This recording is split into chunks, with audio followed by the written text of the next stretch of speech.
next transaction that we need to look at are the purchases, the money we got from the VE company. So we click on Post. We find, first of all, cash. And the amount of money for our cost of goods sold that was sent to us from VE was $48,913.54. So we want to credit cash 913, or if $48,913.54. Calculate and post.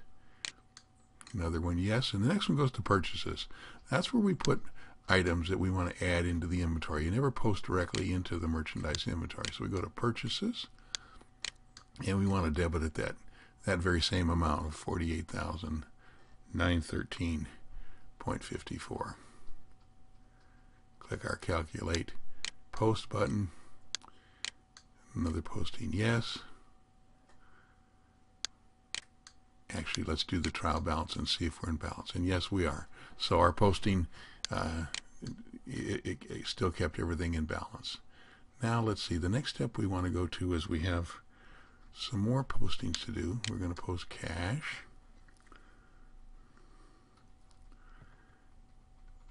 And this time we're going to debit cash. And the amount that we want to put in, this is the amount of money that we're projecting that our open house is going to generate. This would be something that would be done in November. So we add that to our cash. And then we also want to call that part of our sales. We come down to sales. And there it is. Open house and trade fair sales. Click there. And the same amount of money goes there. $133,000. And that's just kind of a guesstimate. And so that we can make a little bit of profit in our projections. Let's take a look at the trial balance. Everything still looks okay, so we don't have to back any entries out or do any more posting to correct anything. Now let's see, we have some more postings to do. We have some additional transactions that need to be posted. Let's go to cash again. And we're going to credit cash.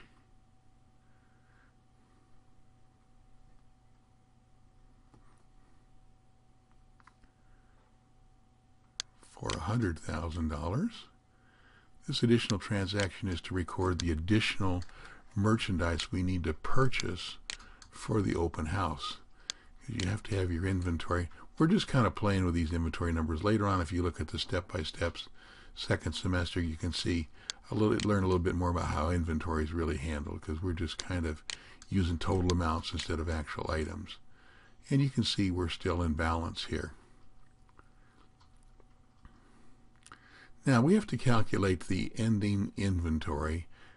That's an important part of doing an income statement. So here's the steps. We add the beginning inventory and the purchases together.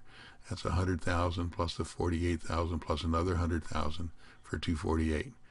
Now we have to add the sales from the VE contract, $132,000. Sales at the open house, so we have $155,000. To calculate the cost of goods sold, we multiply it times that number percentage we found at BizStats, and we end up with $155,696.77.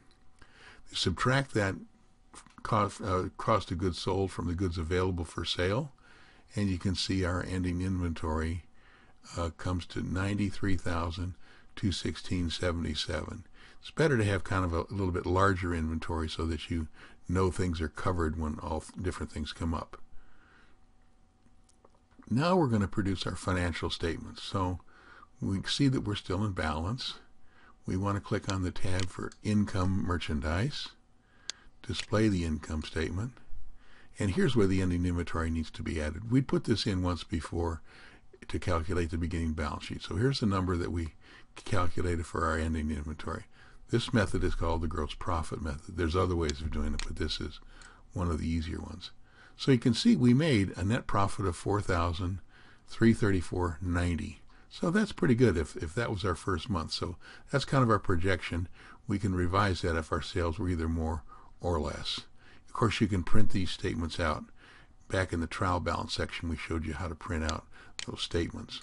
Click on the Stockholders' Equity tab, and you can see that the net profit gets added into our stockholders' equity. So that increases our stockholders' equity by the amount of the net profit.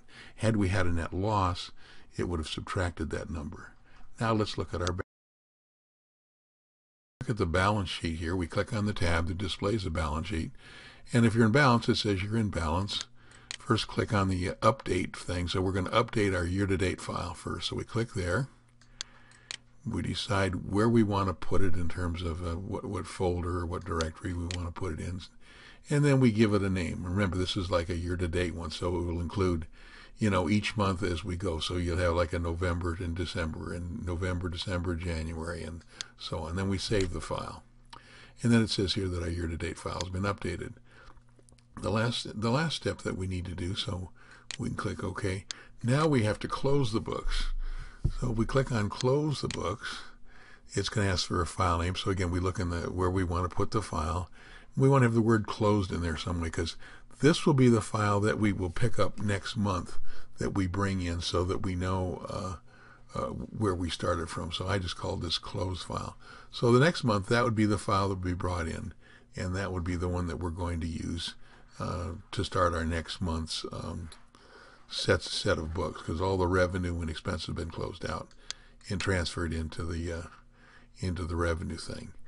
Then we can go ahead and, as we saw before, save the printable balance sheet file. So we give it a name, and I usually put the word printable in there, so I can separate it from the other files that we were using, so you don't try to read one file into the program. So I always scroll down here, and I think I put it I made a folder full of these programs, or these files called, there it is, VB10 General Files.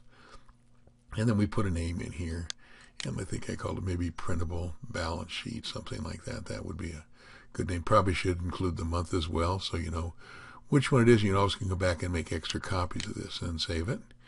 And then if you have Windows 7 or above, or Windows 8, you can use this button. But another way, if you have a previous version, is you hit the Windows button and you say R, and it runs Notepad for you. And so then once you get Notepad, you scroll down, and we're going to open up that file, the one we just made, the printable balance sheet one. So come down, find the folder again. There it is, VB10GL files. And there it is, printable balance sheet, right up above there. Click on that. And then we say open or double click it, either one.